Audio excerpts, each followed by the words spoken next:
네, 안녕하세요. 암호화폐 전문 방송 오늘의 코인 시간입니다. 네, 요즘 국내 암호화폐 거래소의 시스템 안정성이 문제가 되고 있는데요. 하루빨리 해결책이 마련되길 바랍니다. 네, 이 시각 국내 주요 암호화폐 가격 시황 알아보도록 하겠습니다. 11월 14일 오전 9시 기준입니다. 오늘은 어떻게 변했는지 보도록 하겠습니다. 비트코인이 743만 원으로 전날 대비 7.85% 상승했고요. 이더리움이 35만 8,950원으로 전날 대비 0.13% 하락했습니다. 비트코인 캐시가 152만 200원으로 전날 대비 3.96% 하락했고요. 리플이 230원으로 전날 대비 0.87% 상승했습니다. 라이트코인이 69,660원으로 전날 대비 1.02% 상승했고요. 모네로가 14만 960원으로 전날 대비 6.02% 하락했습니다. 이더리움 클래식이 18,100원으로 전날 대비 5.29% 상승했고요. 퀀텀이 12,865원으로 전날 대비 2.51% 상승했습니다. 네, 글로벌 암호화폐 시장을 분석해줄 송범선 애널리스트 나와주셨습니다. 안녕하세요. 안녕하세요. 반갑습니다. 송범선입니다. 은피씨, 혹시 미드 빅뱅 이론 보셨나요? 네, 물론이죠. 제가 정말 좋아하는 미드라서 시즌 1부터 쭉 챙겨보고 있어요. 네, 저도 상당히 좋아하는 건데요. 근데 이제 빅뱅 이론이 이제 전 세계적으로 많은 팬들을 보유하고 있을 뿐만 아니라 바로 미국 역사상 가장 인기 있는 시트콤 중 하나입니다. 왜 갑자기 미드 얘기지? 이렇게 하시는 분도 있을 텐데요. 다가오는 30일에 방송될 시즌 11의 에피소드 9의 주제가 비트코인 인탱글먼트, 그러니까 비트코인 얽힘입니다. 그래서 이렇게 영향력 있는 드라마에서 비트코인을 주제로 하나의 이 에피소드로 다룬다는 것 자체가 정말로 대단한 일이죠. 비트코인을 몰랐던 사람들도 자연스럽게 드라마를 통해서 알게 되는 것은 물론 비트코인이 정말 주류가 되었다는 뜻이 아닐까 싶습니다. 이제 전 세계 사람들이 비트코인에 대해 아는 날도 멀지 않은 것 같아서 정말 기대가 되는 것 같아요.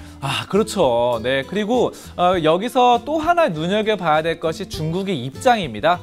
중국 내에서 최대 영상 사이트인 요우쿠투더우나 소우닷컴이 바로 정부의 검열을 받고 있습니다. 그래서 바로 비트코인을 주제로 한 에피소드 9의 경우 중국 정부가 어떤 결정을 할지 이런 것들이 주목되고 있는 것이죠. 네, 그럼 중국의 방역 여부에 따라서 중국의 입장을 알 수가 있겠네요. 네. 그래서 또 보시면은 시즌 11의 에피소드 9이 바로 계획대로 진행이 된다고 한다면은 전 세계인들의 암호화폐에 대한 인식이 개선될 거고요.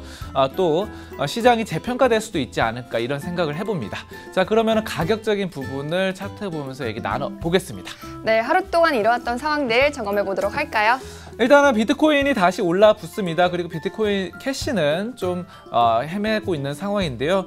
여기에는 이제 CME 그룹의 테리 회장이 간밤에 바로 CNBN에 출연했어요. 그리고 비트코인 선물이 올해 12월 2주째에 다시 이렇게 다시가 아니라 처음으로 출시를 할 것이다 라고 했습니다. 그래서 그런 것들 비트코인 선물이 나온다고 한다면 굉장히 여러 가지 투자 방법으로 효율적으로 할 수 있다는 기대감이 투자자들 사이에서 파다하게 퍼지고 있고 그런 것들이 반영이 됐습니다.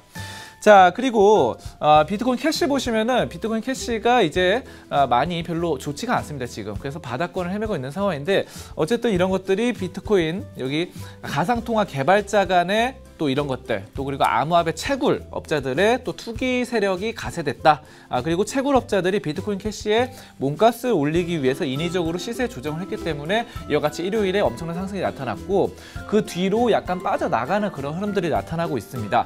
자, 근데 그래서 이렇게 급격히 올랐을 때 바로 시가총액 2위까지 갔었고요. 그리고 그 뒤로 50% 이상이 하락해서 시가총액 3위로 다시 앉았습니다. 그리고 시가총액 2위는 다시 이더리움이 됐죠.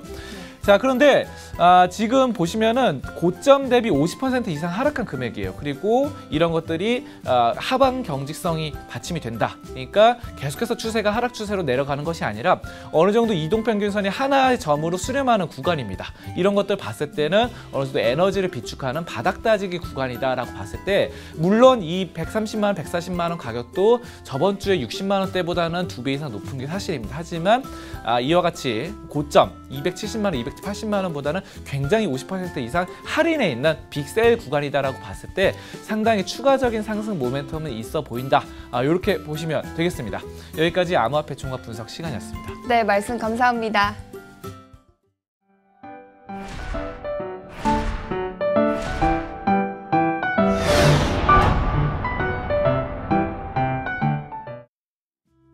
네, 오늘의 비트코인 날씨에서는요, 맑은 소식 2개와 흐린 소식 하나가 준비되어 있습니다. 우선 흐린 소식부터 만나볼까요?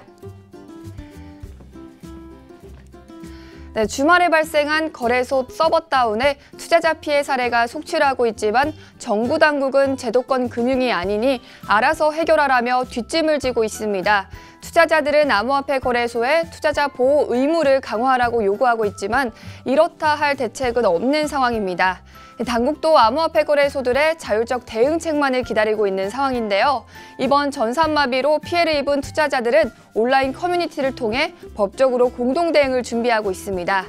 금융위는 암호화폐 투자 손실은 본인 책임이라며 투자 위험성에 대해 투자자가 스스로 인지하고 투자하는 것으로 본다고 말했습니다. 네, 이번에는 맑은 소식 보도록 하겠습니다. 중국과 유럽연합의 40개 기업들이 러시아에서 비트코인 채굴업을 시작하기 위해 신청서를 접수했습니다. 러시아는 이미 수백 개의 암호화폐 채굴장을 보유하고 있지만 해외 기업의 채굴장 신청까지 받아줄 만큼의 넉넉한 에너지를 보유하고 있는데요.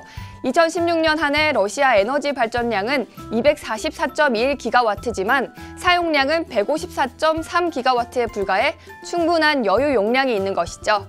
러시아는 여분의 100기가와트를 제공할 시 약 1조 7천억 루블, 우리 돈으로 30조 원의 경제적 수익을 얻습니다.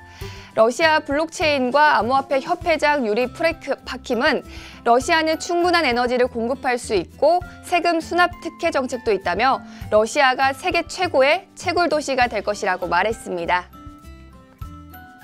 해외 암호화폐 거래소들이 한국어 서비스를 지원하며 한국 시장을 눈독 들이고 있습니다. 해외 유명 거래소 비트플라이어는 한국어 서비스를 제공하고 있는데요. 지난 1일 비트맥스도 한국어 서비스를 지원하기 시작했습니다. 이 같은 행보는 한국 암호화폐 시장 규모가 크기 때문인데요. 거래량도 글로벌 거래소와 비교해 많은 편입니다. 이에 국내 암호화폐 거래소도 해외 투자자들을 끌어오기 위해 해외 컨퍼런스에 참가해 홍보하는가 하면 한 거래소는 일본어, 중국어는 물론 스페인어와 힌두어 서비스까지 제공합니다. 국내 암호화폐 시장이 세계적인 입지를 굳혀가고 있는 것 같습니다. 암호화폐 시장의 열기에 힘입어 최근 대학생 최초의 암호화폐 연구 동아리가 생겼습니다. 서울대와 성균관대 학생들이 모여 만든 크립토팩터의 활동은 연구 스터디 및 발표 형태로 운영되는데요.